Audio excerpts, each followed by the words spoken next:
Joana, bom dia. Bom dia, minha flor, tudo bom com você? Bom dia Tudo a todo mundo. certinho. Que bom ter você com a gente. Imagina, prazer. Agora conta, de onde é que surgiu a ideia de estudar uma igreja que não existe mais? Porque ela foi derrubada, né? Pois é, olha, eu vou te contar que não foi fácil, não. Na verdade, Imagino. assim, eu iniciei o meu mestrado com outro tema. Então, assim, para chegar nela foi um caminho que eu vou te dizer, assim, um pouco árduo. Eu comecei a minha pesquisa falando da UPA de Carapina. Eu queria trabalhar desempenho energético, né? E aí, quando eu entrei, o meu professor orientador, ele foi e falou, Jô, a minha linha de pesquisa é tecnologia e não é desempenho energético. Então, assim, por que que a gente não segue para essa linha? Aí fui eu com ele e a gente mudou totalmente a minha pesquisa, né, do mestrado. E aí fomos virtualizar. O que que seria isso? Tornar virtual, né, tornar digital monumentos capixabas. Isso foi em 2019. Então, assim, eu estou falando antes da pandemia, né? Aí eu Uhum. falei, bom, por que que a gente não vai estudar, então, o Projeto Visitar, que era um projeto lá do Centro de Vitória, né, pela prefeitura, que trabalhava os monumentos históricos, né, lá do centro. E eu já tinha feito uma pesquisa, eu já tinha estagiado nesse projeto. Eu falei, gente, é um projeto maravilhoso. Englobava a Catedral, o Teatro Carlos Gomes, Convento de São Francisco e tinha outros.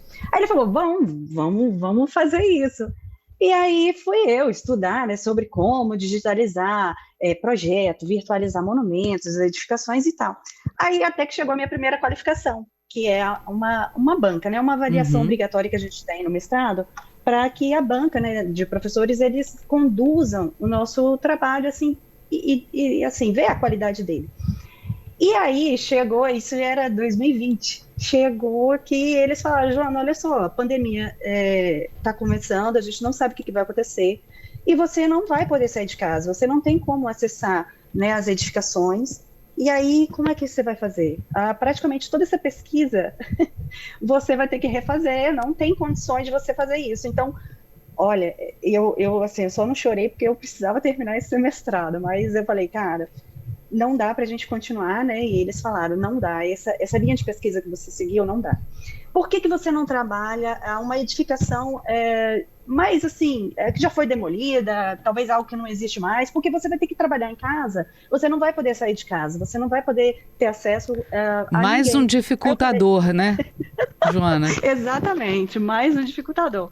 Eu falei, caramba, tá, não, tudo bem, mas o que que a gente poderia estudar? E aí um professor, né, historiador lá da UFES, ele falou, por que que a gente não estuda a antiga matriz de Vitória? Aí eu, como assim? Hum. Aí ele, pois é, e aí você fala esse nome, praticamente assim, ninguém conhece, né?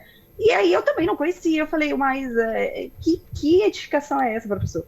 Aí ele falou, bom, essa é a sua pesquisa. Você vai correr atrás, você vai pesquisar sobre ela, mas eu já te adianto que era a antiga matriz, que hoje é a nossa catedral, né? Claro, assim, e aí eu vou te contar um pouco depois da transformação dela, mas porque assim, eu queria entrevistar pessoas, só que como que a gente vai entrevistar pessoas se essa antiga matriz, ela, na verdade, ela foi demolida em 1918. A gente Uhum. está falando aí de mais de 108 anos, né, de Uhum. demolição. E aí eu falei, bom, eu não posso entrevistar porque não existe pessoas que conheceram, né, essa igreja.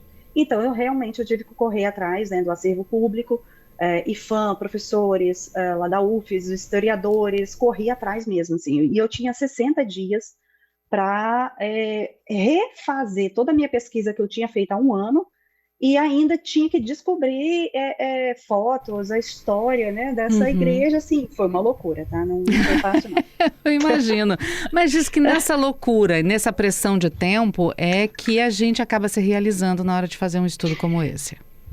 Pois é, eu te digo que, assim, tudo que eu deixei de fazer em um ano, né, foi um ano e meio mais ou menos, que eu já tinha andado, né, com a pesquisa, eu corri atrás e mergulhei muito fundo, porque os professores falaram, Joana, você só tem 60 dias, se você não apresentar a sua dissertação do jeito que a gente, né, está te orientando, você vai estar fora do programa. Nossa, E aí eu sem falei, chance. oi? Eu tinha 60 dias, porque senão eu ia. E já é difícil você Uhum. entrar, né? A- Imagina assim, é mais difícil ainda você sair. Agora me Mas eu diz, falei, meu. Ah, você conseguiu, né? O trabalho tá aí, tá pronto. Tá lindo, Isso. inclusive. E aí eu te pergunto, quem visita a catedral hoje percebe algum resquício ou encontra alguma menção ao que era a matriz de Nossa Senhora da Não, Vitória? infelizmente, assim, no Nada. local, não. Não, Uhum. ela foi realmente demolida para dar lugar à nossa catedral, porque ela tinha vestígios coloniais. Então, Uhum. isso era o que eles não queriam, né, naquela época. Eles queriam modernizar a cidade. E Entendi. ela dava aquele aspecto antigo. Então, realmente, ela cedeu. Ela foi demolida, literalmente, para dar lugar à nossa atual catedral. A sua dissertação tem essas imagens, não tem? Tem Em- sim. a gente vai Eu consegui. Uhum. A gente vai colocar o link, gente, para vocês ouvintes terem uma ideia, né, do que foi esse trabalho, essas imagens que a Joana conseguiu recuperar nesse estudo profundo.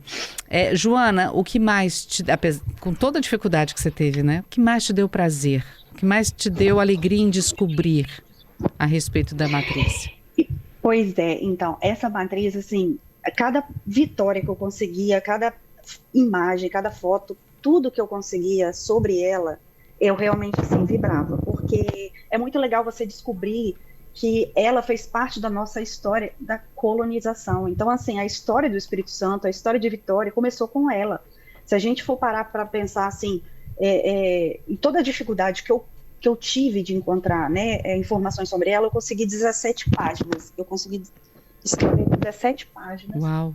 Peraí que eu estou ajustando o fone aqui, perdão. Eu consegui 17 páginas sobre ela, dentre fotos e tal. E eu realmente, depois eu digitalizei ela, né, para o nosso software, o AutoCAD. Eu fiz o 3D dela. Eu tenho uma maquete impressa dela, né? Então, assim, é uma história que ninguém sabe, e o meu objetivo realmente era resgatar, era restituir a imagem dela, porque eu até perguntei para minha avó, a senhora chegou a conhecer, porque minha avó é de 1935, ela falou, Uhum. não, meu filho, nem minha mãe contava essa história, então Olha. assim, ninguém conhece, Uhum. então assim, o meu objetivo era realmente preservar a memória, e cada passo, cada história que eu ia levantando, a imagem, projetos, desenhos dela, eu vibrava, porque era algo que eu estava desenterrando, que estava esquecido. Então, assim, eu até reforço aqui, faço um parêntese, e agradecer a vocês por estarem resgatando esse assunto novamente, né, a Edila, lá do Arquivo Público de Vitória, que também fez essa reportagem sobre esse conteúdo, porque é uma maneira da gente realmente não deixar isso morrer, sabe? Uhum. Então, isso que me dava prazer. E você chegou a buscar a Arquidiocese de Vitória para saber se a própria catedral, a Arquidiocese, teria algum registro histórico da matriz? Na verdade, eu cheguei Uhum. e eles falaram assim que tudo que eles tinham estava nos arquivos No públicos. arquivo E aí foi o público. suficiente, né, Uhum. para eu. Óbvio, né? Olha. Porque a gente está falando de uma construção que iniciou em Uhum. 1550, quase 400 anos. Então, óbvio que naquela época não se tinha fotos, não se tinha registros. E aí só foi, assim, mais ou menos em 1700 para frente que a gente começa a ter os pequenos registros, Os né? da matriz. Anotações em papel, rabiscos, né? Enfim. Uhum. Joana, fica E aí, comigo. Só um pouquinho, a gente vai para o Repórter CBN e tá. termina essa conversa já já na volta. Um minutinho. Muito bem, estamos de volta e conversando com a Joana Segato, ela que é arquiteta e urbanista, e a dissertação de mestrado dela, a gente foi em cima da história da matriz de Nossa Senhora da Vitória, uma igreja que não existe mais. Ela foi demolida para dar lugar ao que hoje é a nossa exuberante Catedral de Vitória, ali na Cidade Alta, no centro de Vitória. Joana está conosco, Joana? Estou aqui, Patrícia. Pois é, você já se deu conta que, de repente, o seu estudo, ele acaba sendo talvez o único, não sei, que concentra a história de uma igreja que não existe mais e que faz base da história da nossa catedral, da única catedral aqui da capital do estado? Incrível, né? Como que as pessoas, assim, têm dificuldade de... não é nem dificuldade, mas assim, as pessoas não vão muito para o lado da história, né? Uhum. E aí, quando eu fui fazer esse trabalho, realmente eu tive essa dificuldade de juntar tudo. E aí, agora você me fala isso e eu vejo que como que é importante, né? Trabalhar essa nossa cultura, a nossa história. Realmente é um trabalho muito importante mesmo. E olha que legal, o Manuel Góes, nosso ouvinte, colega, está sempre com a gente aqui na CBN Vitória, ele tem um relato interessante. Ele diz, olha, contribuindo. A minha avó paterna, Adelina, é a avó moça, foi destacada voluntária nos eventos de arrecadação de fundos para a construção da nova Catedral Metropolitana de Vitória, isso lá nos idos de 1930. Ela morava lá na Cidade Alta, no Morro de São Francisco. Era membro da Confraria das Mulheres Pretas da Boa Morte, também ativista das causas sociais e voluntária do Orfanato Cristo Rei. Ele diz, Manuel, que ele tem uma memória afetiva muito grande com essa história da construção da catedral. Ele está te parabenizando, né, pelo trabalho. A história capixaba merece ser, sim, cada vez mais divulgada. E ele diz que a filha dele, a filha mais velha, que também é Manuela, Xará, em homenagem a ele, a Manu Góes, foi batizada lá na Catedral de Vitória nos anos 80. Olha só, a avó dele contribuiu com a arrecadação de fundos para a construção da catedral. Fantástico, né? Para você ver, assim, como que a história ela vai se desenrolando, né? E vai passando, né? De geração em geração. E é isso aí. Obrigada, querido, pelos parabéns. Mas é o mínimo que a gente pode fazer pela nossa história.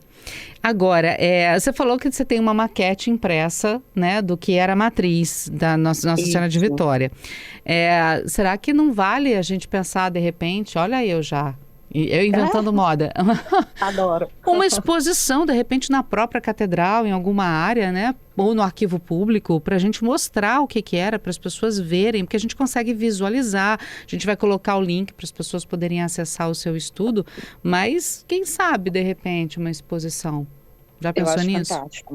Eu acho fantástico. A gente pode organizar assim. Na minha impressão, ela é uma miniatura, uma réplica em mais ou menos uns 20 centímetros. É como se fosse um palmo, mais ou menos. Uhum. E a gente pode pensar assim, em imprimi-la, talvez em partes, não sei, um pouco, né, uma escala um pouquinho maior. E sim, levar esse conteúdo e deixar ele, né, para as pessoas, né, para os turistas, enfim, para todo mundo quando chegar lá e realmente conhecer que ali, né, começou, né, uma das histórias mais importantes aqui do Espírito Santo, né, pela aquela igreja que hoje, né, ninguém mais conhece, mas é uma forma, né, da gente preservar a memória dela. Fica aí a dica para a Arquidiocese de Vitória. Muito bom. Arquivo público. Muito bom. Joana, olha, parabéns pelo trabalho. Gente, vocês acompanharam uma história que começou com unidades de saúde da Serra e veio parar no centro de Vitória. Olha que legal, né? Exatamente. Obrigada, viu, Joana? Parabéns pelo trabalho, que sirva de inspiração para outros que estejam na área de arquitetura, também estudantes da graduação, também da especialização de mestrado, para que eles possam buscar resgates de histórias de monumentos nossos que também podem ter sido já, né, demolidos, né, que eles tenham acabado, que a gente possa resgatar um pouco mais sobre isso. Obrigada, viu? Parabéns. Obrigada a você, Patrícia. Bom dia a todos. Bom dia.